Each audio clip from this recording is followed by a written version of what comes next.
Nah, selanjutnya kita akan belajar bagaimana membuat sebuah distribusi jika data yang kita miliki itu adalah data individual dan juga lengkap ya atau komplit. Nah, yang pertama adalah distribusi. Fungsi distribusi dari distribusi empirik adalah sebagai berikut.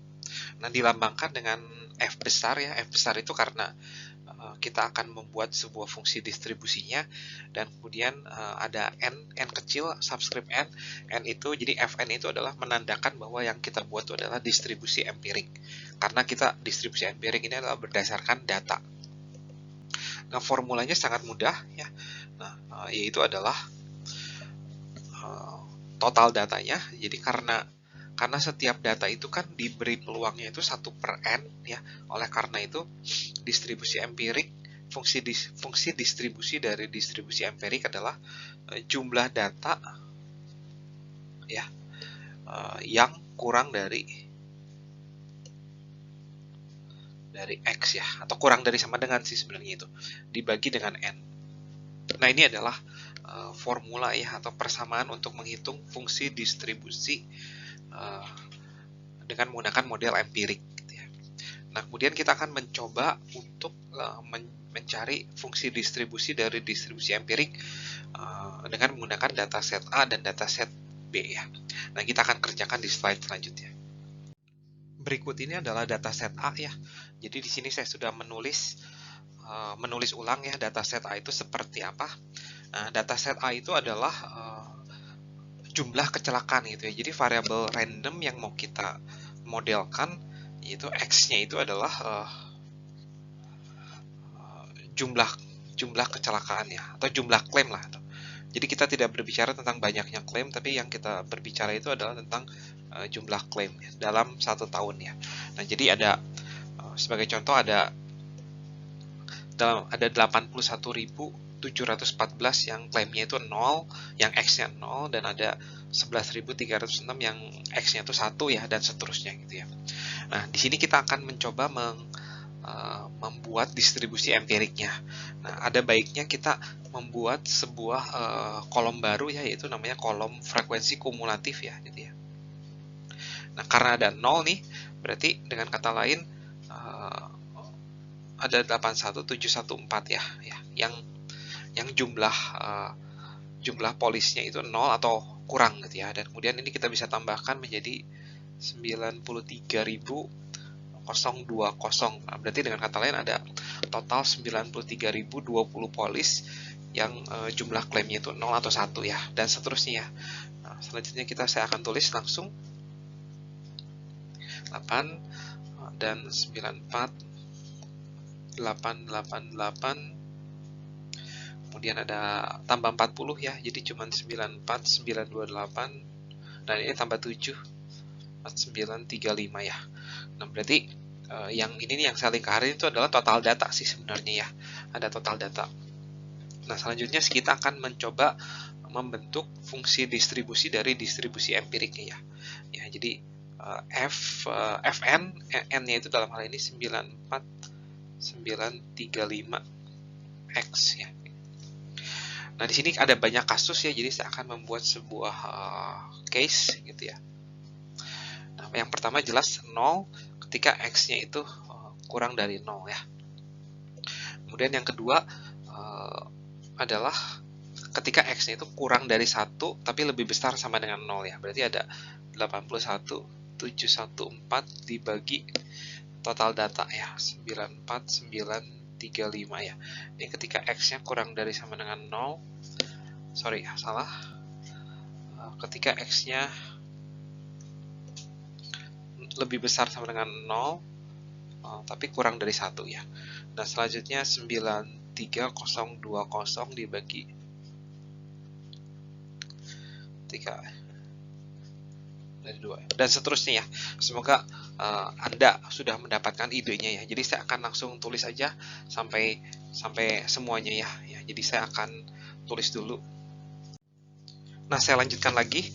Nah, di sini saya sudah tulis hampir semua case ya. Jadi semua case sudah saya tulis nilai distribusinya, terkecuali yang terakhir ya, yaitu X lebih besar sama dengan harusnya X lebih besar sama dengan 5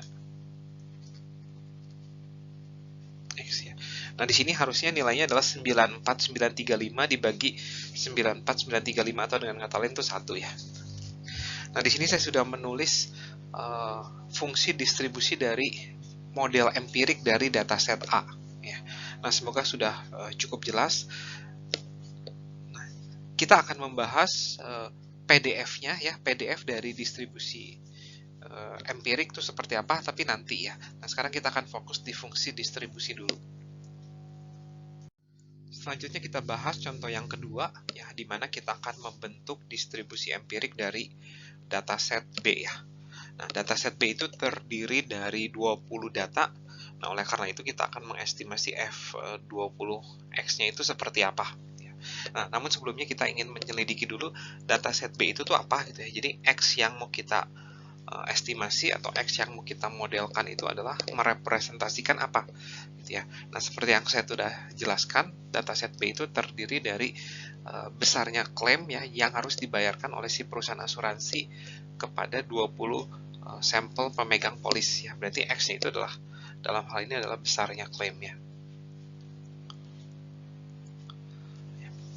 Nah, jadi kita akan coba modelkan. Nah, di sini karena ada 20 data dan setiap X-nya itu adalah ini ya, 877, 82, 115, makanya modelnya itu seperti ini nih gitu ya. Nah, jadi kita akan bagi X-nya itu menjadi 20 kasus ya di sini. Berarti ada X yang kurang dari 27 dulu ya. Kemudian X yang di antara 27 sampai 82. Kemudian X yang di antara 82 sampai 115 dan seterusnya gitu ya. Dan nilai peluangnya itu kan karena ini menggunakan distribusi empirik, jadi setiap data itu dihargai seper n. Maka ini adalah 0, ini adalah seper 20, ini adalah 2 per 20, mungkin yang 115 sampai 126 ini dihargai 3 per 20 dan seterusnya ya. Ya, sampai yang kedua terakhir deh mungkin ya. 2558 15743. Nah, ini adalah 19 per 20 dan ini adalah 20 per 20 ketika X-nya itu sudah lebih besar dari 15743 ya. Nah, ini adalah CDF ya, Cumulative Distribution Function empirik dari dataset B ya. Nah, lagi-lagi saya belum akan membahas PDF-nya ya. Jadi saya baru hanya membahas CDF-nya dulu. CDF dari fungsi distribusi empirik dari besarnya klaim. Nah, semoga cukup jelas. Nah, kita akan lanjut ke dataset D ya. Dataset C itu adalah data kelompok, jadi kita akan bahasnya nanti, tapi kita akan bahas dulu dataset D yang merupakan waktu kematian, random variable yang menyatakan waktu kematian. Nah, sebelum membahas dataset D, ternyata kita akan bahas dulu aja PDF dari distribusi empirik untuk dataset A ya.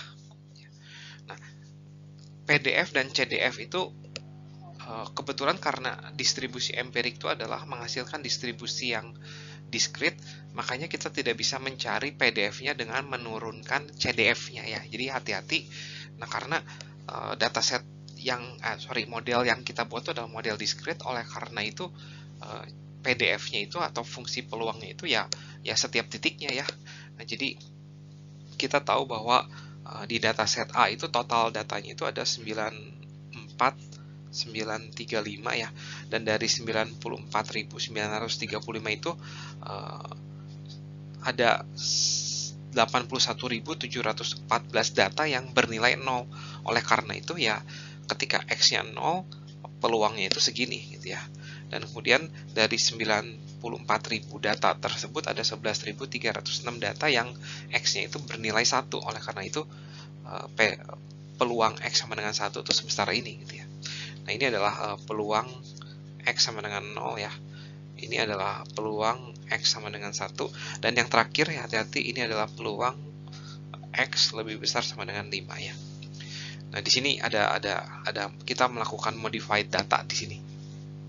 Nah, semoga cukup jelas bagaimana kita mendapatkan PDF atau fungsi padat peluang dari distribusi empirik untuk dataset A. Ya. Nah, selanjutnya kita akan mencari juga PDF untuk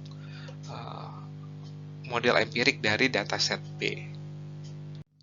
Nah, seperti yang sudah diduga, PDF dari model empirik dari dataset B ya simpel aja sih, ya semuanya 1/20 ya, karena kita totalnya punya 20 data.